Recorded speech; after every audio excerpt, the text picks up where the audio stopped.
ability to directly control legislation, which directly trickles down into the laws, rules of regulation, that, as well as the advertising that we are exposed to, as you mentioned, which does influence people's perception of what, of misinformation, is a very real thing. And again, so we have to, this whole thing where we have to vote politicians out that are beholden to special interest groups and the people that put them into office and the lobbyists, that's where the rubber meets the road. And that's hard, though. And it's easy to say that for us to, espouse that. But the truth is, it's hard because the money that's pouring in, that's influencing everything from advertising to marketing to legislation, it is a tidal wave that is nearly impossible at this stage to divert or, get around. And I think that's ultimately becoming the demise of the American empire, is that our whole system has gotten completely distorted and bastardized and corrupted by this new, quote-unquote, fourth branch of government, and that being lobbyists. And that is a real thing. So that is something that the average person has a very difficult time, one, keeping up with, but also really making changes about. It's not easy. So I think shows like yours should be, they should be applauded for the courage you put forward and the truth that's uncomfortable for some of us to face, as well as, like you said, that the accountability stops with every one of us. Yeah, you're very right. I just got done with my American Government and Politics course. It's the second one into my degree. And the lobbyists, you're very right. We always talk about, let's kick out the ones who are corrupt, but who's corrupting them? That's the question we need to ask. We need to dig deeper and see who's actually backing these people financially. That's one of the things I also get frustrated at people. They always look to President Obama or whoever's in office, and they say, well, he's the problem. Look at the agenda he's pushing. Look who actually funded him to get him into power. The corporations that give all of this money, the lobbyists, they don't have the goodwill of the people in mind. They're putting someone in power that's going to do their agenda, and if they don't, contrary to that, it's not going to be very good, and we've seen that in times past. Yeah, I used to have a lot of faith in the Senate. And, a senator, they serve a 6-year term, which is good because they get a chance to really sink their teeth into it. But unfortunately now, it used to be they would spend, maybe a year and a half, 2 years of that 6-year term campaigning and for re-election. And now, unfortunately, they're spending, whatever it is, 4.5 years of their time trying to just get re-elected. And it's just a sad, kind of evolution of our political system. And I'm sure 100 or 500 years from now they're going to look back and they're going to point to this period of time. The early rumblings were during the Reagan administration, and it came to a full head during the latest Bush administration, where the corruption and the lack of integrity in government really started to unravel. And it's sad, but it's, and I'm not sure if it's going to get reversed. And, we're just seeing the beginning of the end right now, and it's unfortunate. We are, and it's getting worse and worse. I'm going to go ahead and take a break. When we come back, if anyone wants to call in with questions for you, and then if not, you and I will go into, I want to talk to you a little bit more about the health aspect of what you've been doing in your life and trying to make people more aware. And I do believe, I don't know, do you have a company? Is it a company that you run? Yes, it is. It's called Bonfire Health. It's at bonfirehealth.com. Okay, yeah, we'll get into that when we get back on this break. Again, the number to call in for those of you that have any questions for Dr. Paul Kratka is 1-888-953-5911. Again, 888-953-5911. I'm not sure what I'm going to play here, but I'm going to go ahead and kick it off, and we'll be right back. Look forward to it.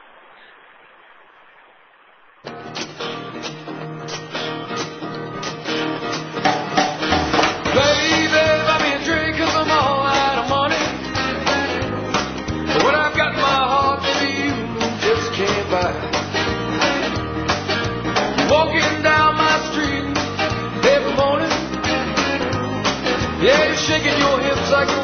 with some kind of warning.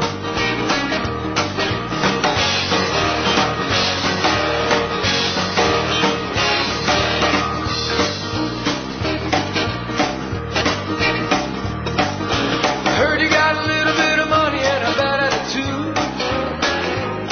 Well, I can see right now, baby, it ain't gonna work with me and you. No, girls, they love you, you're such a trendsetter. Well, they don't impress me much, baby, you should know better. Then it's my way or the highway. Hang your bags and baby, get on your way. My way or the highway. I heard you came around but don't plan to stay.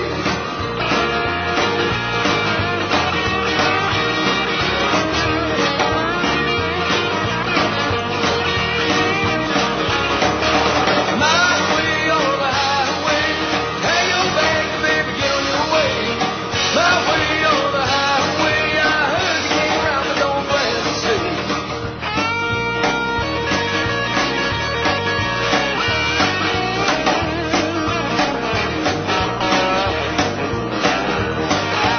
Now the fellas, they love you in your tight little dress. Going out a little bit closer, I can see there ain't much going on with the rest. Walking down to the bar and all the boys cheer. When the girl can get a man after his drink 10, 12 beers. 'Cause it's my way or the highway. Hang your bags, baby, get on your way. My way or the highway. I heard you came around but don't plan to stay.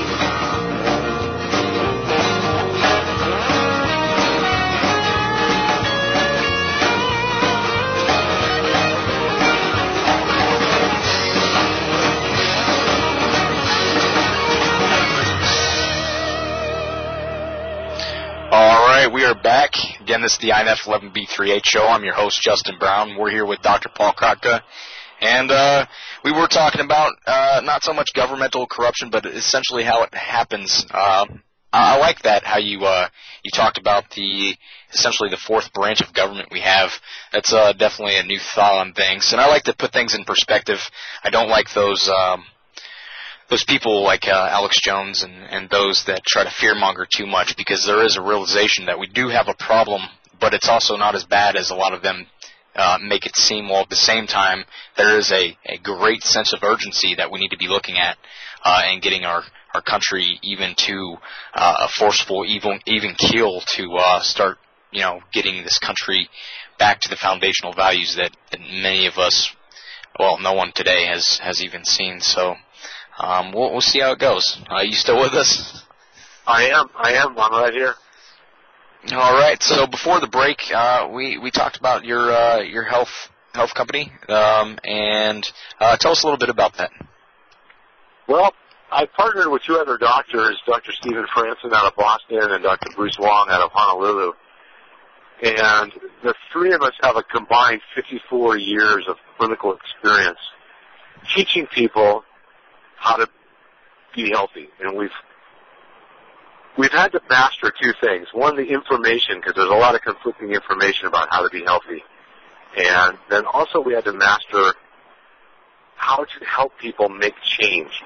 So we've learned to integrate social influence technology into our teaching. And so we were limited by what we could do in our practices. And we had, extraordinarily successful practices.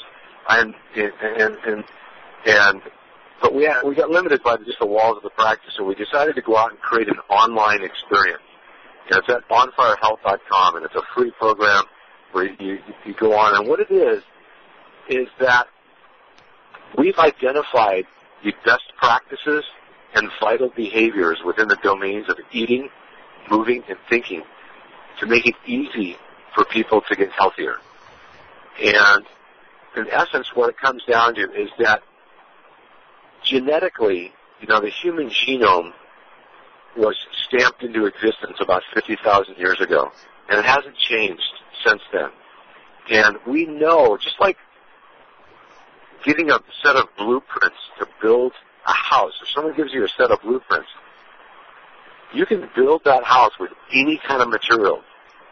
You can use really high quality building materials and building techniques, or you can use, inferior materials and inferior methods of construction. Similarly, is the same thing happens with our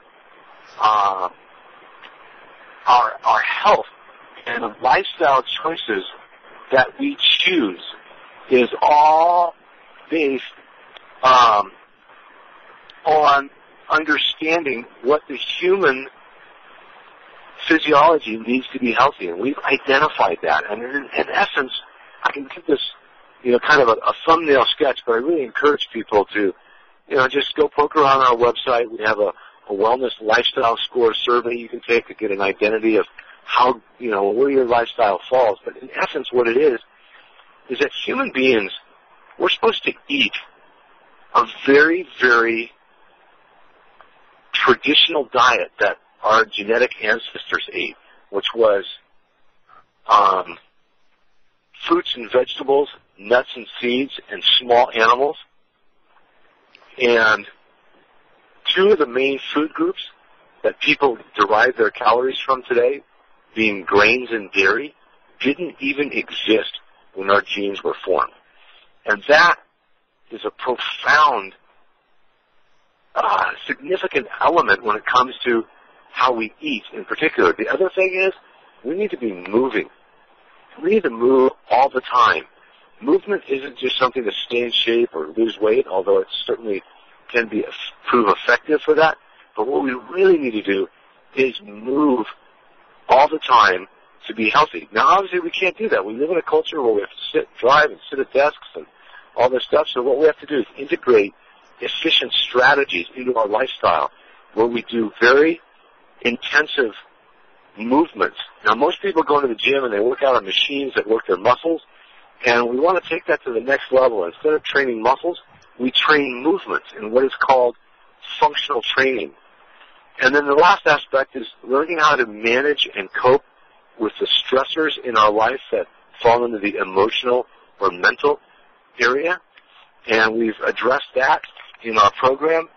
And so in essence, what we're trying to do is we're trying to change the world through changing our health. Because if people thought this financial crisis that we've been going through for the last 2 or 3 years was bad, it will pale in comparison to what's coming down the pike in terms of the health of America. It's almost as though a meteor is going to strike America with how bad our health is. And it is very, very serious. Every single disease, heart disease, cancer, obesity, diabetes, autoimmune disease, inflammatory diseases, all these things, and they're all lifestyle diseases. They are not genetic, as most people have been misled. They're not familiar. You don't inherit them. They're all lifestyle diseases. And so if we don't get our act together and get healthier, it's going to literally cripple our country. It's called unsustainable. The burden that's being placed on our country financially and otherwise is unsustainable. And I'll say one last thing, and then I'll stop here, is that you're good. Just to kind of illustrate this, there's a thing now called presenteeism within the workplace, within corporate America, where, we're all familiar with absenteeism and how that impacts businesses. But now there's actually something even worse. It's called presenteeism. And what that is that we are so sick, our culture is so sick now that people are showing up to work, and it'd be worse. It's worse than if they stayed home, because they show up and they're so unhealthy that they're either on drugs, pharmaceutical medications that are making them